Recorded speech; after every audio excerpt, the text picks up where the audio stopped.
አንቺ ያምሻል? ጤነኛ አይደለሽም እንዴ? ምን ነው ደነገጥ? ደግሞ እንደዚህ የሚያስደነብር ነገር የሰራው ጥፋት አለ እንዴ?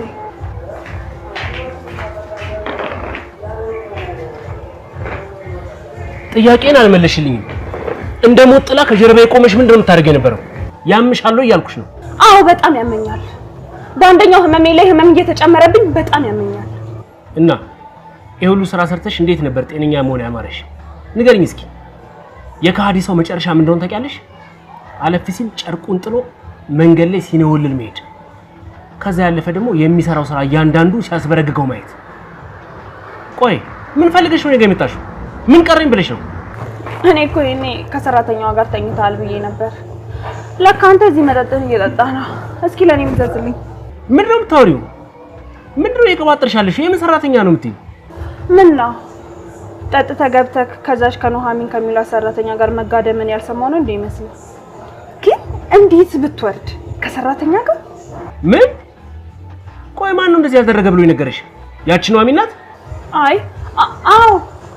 ግን ቆይ አንተ የፈለገ ብትሰክር እሷ ክፍል ድረስ ብትመጣ አንተ እንዴት እንደዚህ አይነት ነገር ታደርጋለህ? አምራን እርግጠኛ ነሽ ኑሐሚን ናት እንደዚህ ያደረገ ብላ ይነገርሽ? ታዲያ እሷ ካልነገረችኝ እኔ ከየት አምጥቼ እነግርሃለሁ? አንተም እሷን በጣም አሳፋሪ ናችሁ። ገና ለገና አምራን አስቀየመችኝ ብለክ እንደዚህ አይነት ነገር ታደርጋለህ? በቃሽ። ለማንኛውም ይሄ ነገር እውነት ይሁን ውሸት እደርስበታለሁ። ኑሐሚንም ከሆነች ይሄን ነገር ያወራችሁ ወየውላት። አምራን ግን ይሄ ጉዳይ ያንቺ ፈጠራ ከሆነ እኔ ነው ያድርገኝ የመጨረሻሽ ነው የሚሆነው። እሺ ተቀመጥ እባክህን፣ ትንሽ ጊዜ እናውራ። ባክሽ ላኪኝ ቀልደኛ። እሺ እንዴት ነው ለአባዬ የምነግረው? ቆይ ምን ብዬ ነው እሺ የምነግረው? አባትሽ ይሄንን ጉድ ሰምቶ በድንጋጤ ከሚሞት አንቺ ቀድመሽ ብትሞች ይሻልሻል። ለካ አሁን በሞት ብቻዬን አይደለም የምሞተው። የዚህን ምንም የማያውቅ ልጅ ህይወት አብሬ ይዤ ነው የምሞተው። ቆይ ሻው ምን ባደርግ ይሻለኛል? ምን ማድረግ ነው ይሻለኝ? ቆይ አንቺ ግን ከኔ ጋር ያለብሽ ችግር ምንድን ነው? ደግሞ ምን አጠፋው? አረ ምንም አላጠፋሽም አይደለ? ቆይ ለአምራን እንዲሽ ምንድን ነው የቀባጥርሽው? መቼ ነው እኔ ሰክሬ ካንቺ ጋር አብሬ የተኛሁት? ምን? በጣም ልክሽን እያልፍሽ ነው። እሺ እንዴ እነማዬ እንደዛ ሲያደርጉሽ በጣም እያዘንኩልሽ ነበር። ለካ አንቺ ከምታደርጊው ነገር አንፃር የሚያደርጉሽ ነገር ሁሉ ሲያንስብሽ ነው። እኔ ለአምራን እንደዛ አላልኳትም። ፈጣሪ ምስክሬ ነው። ሲጀመር ከአምራን ጋር ራሱ አልተገናኘሁም። አንቺም ሆንሽ ሌላ ሰው ለአምራን ሄዶ የሆነ ነገር ነግሯታል። በጣም የሚያሳፍር አሳፋሪ ነገር ነው። መቼም አምራን ፈጥራኝ ነገር አታውረው። እንደዛ ካልክ እንደዚህ አይነት አሳፋሪ ነገር የምታወራው ኤደን ነች። ምናልባት እኔ የጎዳሽ መስሏት እንደዚህ አይነት ነገር ፈጥራ ያወራችሁ እሷ ትሆናለች። ምን? እድሜን በሙሉ ስታሳድደኝ ነው የኖረችው። አሁንም እኔ የጎዳሽ መስሏት እሷ ትሆናለች እንደዚህ ያደረገችው። ኤደን ማለት እቺ አዲሷ ሰራተኛ አይደለች? ማለት እህትሽ አትበለኝ። ከዚህ በፊትም ነግሬህ ነበር። እኔ እንደሱ አይነት እህት የለኝም።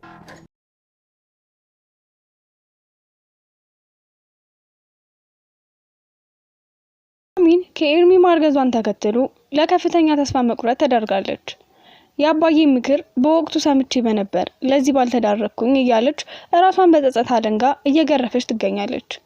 በሌላ በኩል ወይዘሮ ዝናሽ ከትዳራቸው ውጭ የወለዱት ልጃቸው ስለነበረ ዛሬ ላይ ልምጣ እናቴ ልጠይቅሽ እያላት ይገኛል። ሆኖም ይህን ሚስጥራዊ መረጃ ኑሐሚን ተደብቃ ታዳምጥ ነበረ። ታዲያ እናትም ለምን በዘመናት ደብቄ ያስቀመጥኩትን ትዳሬን አሁን ልትበትን ታስባለህ ወይ? እዛው ተቀመጥ ሻሸመኔ እያሉ ልጃቸውንም እየነቀፉ ነው። እንግዲህ እስካሁን ውስብስብ አድርጎ የያዙትንና በትዳራቸው ምን ያህል ታማኝ ሴት እንዳልሆኑ ዛሬ ላይ ኑሐሚን በደንብ አዳምጣለች። በስተመጨረሻም ይህንን አውተው ሲጨርሱ በሩን ሲከፍቱትም ፊት ለፊታቸው ከኑሐሚን ጋር ተገጣጥመዋል። ኑሐሚንም ለምን ሚስጥሬን ሰማሽ በሚል ክፉኛ ኑሐሚን ላይ አፍጠውባታል። በኑሐሚንም ምን ሊፈጥሩ ይችላሉ? ኑሐሚን ክፍል 29 ምን አዲስ ነገር አለ? ኑሐሚን የእርግዝና ምልክት ካየች በኋላ እጅግ በጣም ከፍተኛ ተስፋ መቁረጥ ተዳርጋለች። ምን ነው በወቅቱ አባዬን በሰማሁ በነበረ ከእንግዲህ በኋላ ምን ሰውነት አለኝ እያለች እያለቀሰች ነው።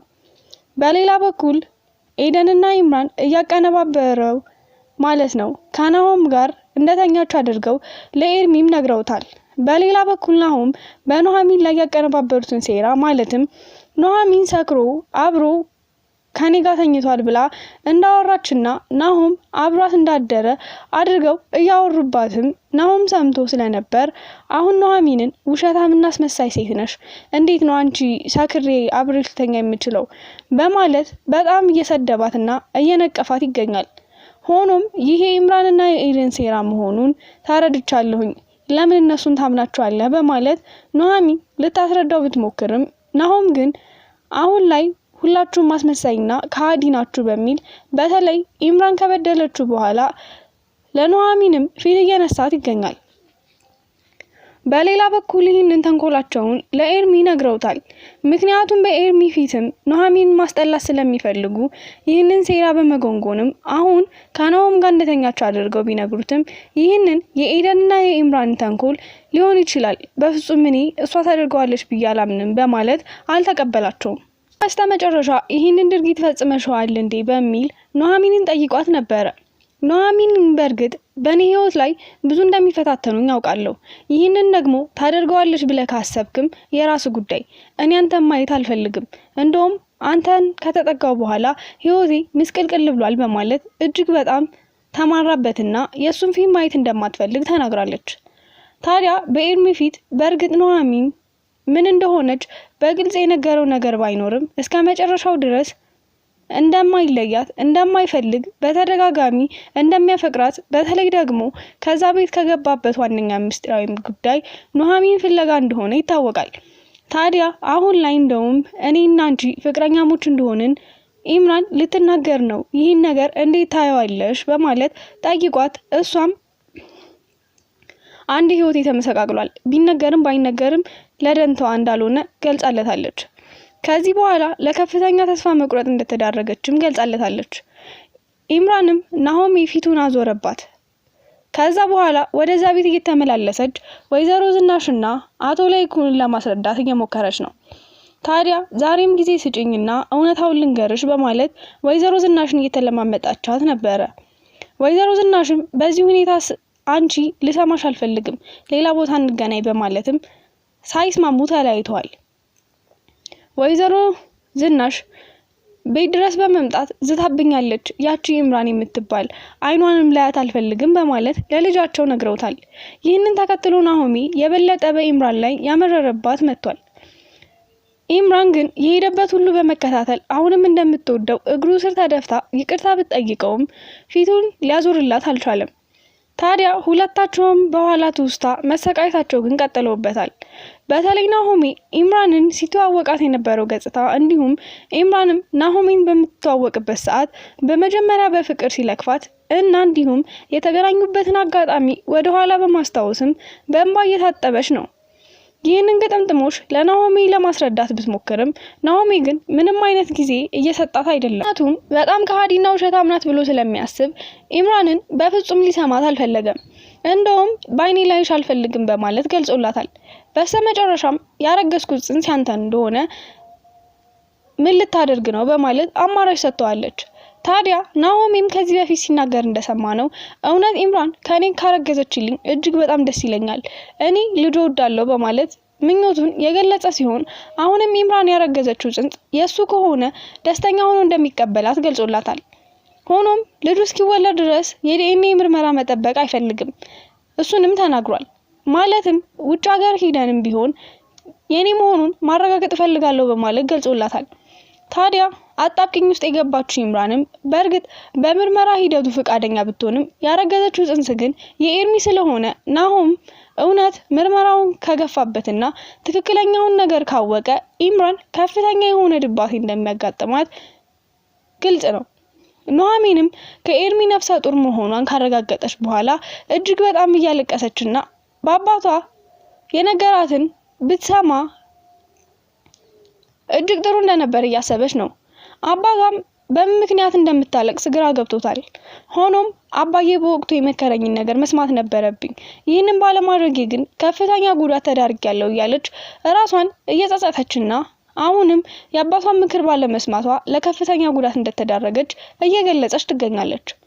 ሆኖም አባቷ እባክሽን ልጄ ምን ሆነሽ ነው እያሉ የተፈጠረውን ነገር በግልጽ እንድታስረዳቸው የጠየቋት ቢሆንም ኑሐሚን ግን በፍጹም ይሄንን በግልጽ ልትናገር አልፈለገችም።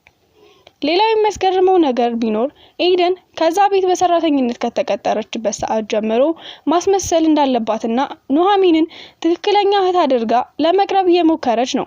አቶ ተሰማንም እንዲሁ የአባትነት ፍቅር ለመስጠት እየሞከረች ነው። ነገር ግን የኤደን ማስመሰል ኑሐሚንን በደንብ አድርጋ ጠንቅቃ ታውቃለች። በተለይ ለአቶ ተሰማ ምግብ በምታቀርብላቸው ሰዓት እንዳትበላ በማለት አስጠንቅቃው ነበረ። ዛሬ ላይ ምግብ በማቅረብ አባዬ ባክን ምግብ እንድትመገብ ፈልጋለሁ እርቦሃል እያለች ለማስመሰል እየሞከረች ነው። ሆኖም የኑሐሚን ምክርን በመስማት አባትም በፍጹም አልቀበልሽም በማለት በዚህ ክርክር ላይ ሳሉ ኑሐሚን ወደ ክፍል ተከስታ ነበር። ልትመርዡ ነው? በፍጹም ያንቺ ምግብ አይበላም በማለት ተከላክላለች። ድሮም አባዬ ያቀረብኩለትን ምግብ አልበላም ሲለኝ መርዝ ትሰጣለሽ ብለሽ እንደነገርሽው ገብቶኛል በማለት ለኑሐሚን ለማስመሰል ሞክራለች። ኑሐሚንም አሁን እንደ እህትነት ለማማከር ስትቀርባት በፍጹም ያንቺን ማስመሰል መቼም ቢሆን ላምንሽ አልችልም፣ ለናሆምም ከኢምራን ጋር ተመሳክራችሁ ምን እንዳላችሁ መች ጠፋኝና በማለት ገልጻላታለች። ወይዘሮ ዝናሽም ከኤርሚ ጋር ፍቅር ለመጀመር ዳርዳር እያለች ነው። ሆኖም በዚህ ስራ ከቀጠልክ ደሞዝ ይጨመርልሃል፣ ዛሬ ወደ ሆነ ቢሮ ተወስደኛለህ በማለት ጠይቀውት ነበር። እርሱም ፈቃደኛ እንደሆነና የግድ ስራውን አክብሮ መስራት እንዳለበት ገልጾላቸው፣ ነገር ግን የወይዘሮ ዝናሽ ፍላጎት ከኤርሚ ጋር አንሶላ መጋፈፍ እንደሆነ የታወቀ ነው። ለምን ከዚህ በፊት የፍቅር ጥያቄ አቅርበውለት ያውቃሉና። በሌላ በኩል ወይዘሮ ዝናሽ የደበቁትን ሚስጥር መረጃ ዛሬ ኑሐሚን ሙሉ በሙሉ ሰምታቸዋለች።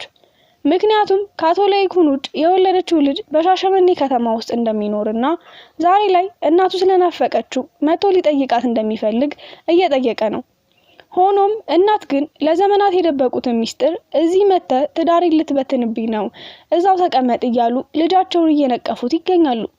ይህንን ሙሉ በሙሉ ኑሐሚን በር ላይ ተለጥፋ ታዳምጥ ነበር። ታዲያ ድንገት ከፍተው በሚወጡበት ሰዓት ፊት ለፊት ተገጣጥመዋል። ይህንን የተመለከቱት ወይዘሮ ዝናሽም የቤተሰቤን ሚስጥር የማወራውን ሚስጥር መረጃ እንዴት እዚህ ተለጥፈሽ ታዳምጫለሽ እያሉ ክፉኛ በጥፊ ሊመቷትም እየቃጡ ነው። ለማንኛውም ኑሐሚን ከፍተኛ የሆነ ፍጥጫ ውስጥ ናት። ኑሐሚን ግን ሆን ብላ እንዳደረገችው ሳይሆን ይልቁንስ በር ከፍታ ልትገባ እንደነበረ እየተናገረች ነው። ነገር ግን ሙሉ በሙሉ የወይዘሮ ዝናሽ ሚስጥራዊ መረጃ ሰምታቸዋለች።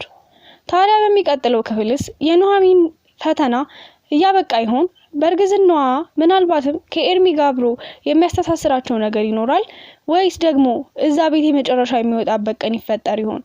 ምክንያቱም አንድ ባንድ የኤርሚና የኑሐሚን የፍቅር ግንኙነት እንዳላቸው ለአቶ ለይኩን እናገራለሁ። መረጃው ለአቶ ለይኩን ከእርሳቸው ደግሞ ጋር የሚቀራረቡበትን ነገር ሊፈጠር ይችላል። በተቃራኒው ከኤርሚ ጋር አንድ የሚሆን አጋጣሚ ሊፈጠር ደግሞ ይችላል። ሌላው ኑሐሚን ክፍል 29 እዚህ ላይ ያለቀ ይሆናል። ቪዲዮ እስከምንገናኝ ድረስ መልካም ጊዜ ይሁንላችሁ እያልኩኝ ለቻናል አዲስ ከሆናችሁ ላይክ፣ ሼር፣ ሰብስክራይብ በማድረግ ቤተሰብ እንድትሆኑ በትህትና ጠይቃለሁ። መልካም ጊዜ። ባይ ባይ።